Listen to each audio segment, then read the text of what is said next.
Hey everyone, my name is Wedge and welcome to our Best of the Rest series. In these videos, we're going to talk about most of the cards not individually spoiled since they were all just released. Each video is going to showcase a different color. As always, we'll begin with white cards. If you enjoy our Best of the Rest series and want more of it as soon as possible, you can hit that like button down there. It gives me motivation to please you. Allied Reinforcements is 4 mana for a sorcery. Put 2/2/2 White Knight ally tokens onto the battlefield.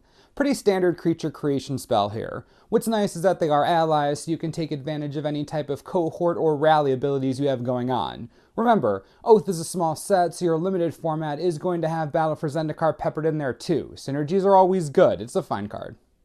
Dazzling Reflection is 2 mana for an instant. You gain life equal to target creature's power. The next time that creature would deal damage this turn, prevent that damage. In a set filled with gigantic tentacle monsters, this card's hilarious. Granted, I don't think it'll see standard play. The blowouts it can create are just humorous to think about. You pay 2 mana to gain a buttload of life from a huge Eldrazi and they deal no damage this turn. It's like a Time Walk and Tower of Aeons all in one, assuming you get something super huge, obviously. Even if you don't, funny card for limited. Expedition Raptor is 3 of anything and 2 white for a 2/2 bird with flying. When it enters the battlefield, support 2. Alright. As long as you have 2 other creatures on the battlefield, this super expensive 2/2 is okay. Still not great, but you are bringing 4 power to the table for 5 mana, 2 of which has evasion built in. It could be worse. I'm not freaking out about it, but it's alright. Iona's Blessing is 4 mana for an enchant creature aura. Enchanted creature gets +2/+2, has vigilance, and can block an additional creature.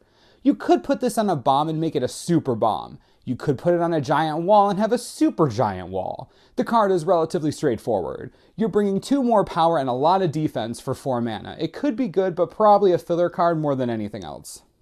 Isolation Zone is 2 of anything and 2 white for an enchantment. When it enters the battlefield, exile target creature or enchantment an opponent controls until Isolation Zone leaves the battlefield.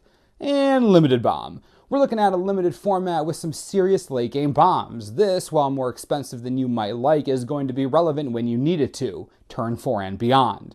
Removal is removal, this is removal, you will play this. Core Scythe Master is 3 mana for a 3/1 Core Soldier ally. It has first strike as long as it's attacking. Okay, not terrible. You aren't ever going to block with this thing unless you want to trade, but on the attack, 3 first strike damage is pretty tough to deal with. That 1 toughness becomes a lot less of a burden with this ability attached to it on offense. It's a filler card. Make a Stand is 3 mana for an instant. Creatures you control get +1/+0 and gain indestructible until end of turn. We've seen these all in Anthem type effects before, and sometimes they're good, sometimes they're not. It really depends on the type of strategy you're running. If you're playing huge Eldrazi, this is terrible. If you're massing allies or Eldrazi Scions, it gets a little better. Now, its value is tied to the amount of creatures you have, so it will be a dead card more often than you want it to be, but it could pay off sometimes, especially since it's instant speed. McIntee Air is 2 mana for a 1/3 Core Scout ally with flying. No, just don't. If you play this card, it better be because there's nothing else ever. It's too low impact on the board. Just no. Mighty Leap is back. Sweet! This will get taken in the middle of every single pack, so it's a classic draft card. A+. Undo War Cleric is 2 mana for a 2/2 human cleric ally with Cohort. Tap it and an untapped ally you control to gain 2 life. See, this is my problem with Cohort. You jump through these hoops for what, 2 life? I don't know. I'm not sure I can justify tapping down 2 of my creatures every single turn for 2 life instead of attacking. Maybe if you're in a serious board stall, but still, eh. Searing the White is 1 white mana for an instant. Destroy target attacking or blocking creature with power 2 or less. I mean, yes, please. I love cheap removal. Especially cheap removal that will definitely hit something. There are huge creatures in this set, but there are also a ton of small ones, especially allies. Tons of 2-power allies running around. It's a great limited card. It also hits the super powerful cheap Eldrazi. Searing Light is not bad. You'll definitely draft this. Spawn Binder Mage is 4 mana for a 2/4 human wizard ally with Cohort. Tap it and an untapped ally you control to tap target creature. Again, Cohort is forcing you to tap down 2 creatures to take care of 1. This could be useful in limited when you're up against something huge and you really need to stop it from attacking. Then by all means, use 2 creatures to take out 1. Of course, even without that, it is a 2/4 body. Could be worse. I don't know. Step Glider is 5 mana for a 2/4 elemental with flying and vigilance. You can pay 2 mana and target creature with a +1/+1 counter on it gains flying and vigilance until end of turn. Wow, this card is nice. We're finally seeing a really good support card for, well, support. 5 mana for a 2/1 with flying and vigilance is questionable, but if you have enough support cards in your deck, this card gets insane. It's only 2 mana to activate the ability, and you can activate it multiple times, easily granting your whole team vigilance and flying. I like it a lot.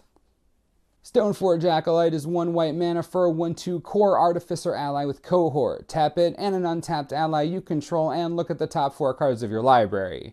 You may reveal an equipment card from among them and put it into your hand, put the rest on the bottom of your library. So we got a cheap card with Stoneforge in the name that cares about equipment and is a 1/2. However, this isn't Stoneforge Mystic, so no thanks, not worth to me. Wall of Resurgence is 3 mana for a 0/6 wall with Defender. When it enters the battlefield, put 3 +1/+1 counters on target land you control. If you do, that land becomes a 0/0 elemental creature with haste. What? Wall of Resurgence, coming out of nowhere to be a bomb white card for limited. You're effectively getting a 0/6 and a 3/3 for 3 mana. It's insanity. Seriously, the board pressure you just created, it's so strong. It's so strong. Definitely first pickable. Wow. Looks like that's going to do it for the rest of the white cards in Oath of the Gatewatch. I think there's a decent spread between great limited cards and crap limited cards.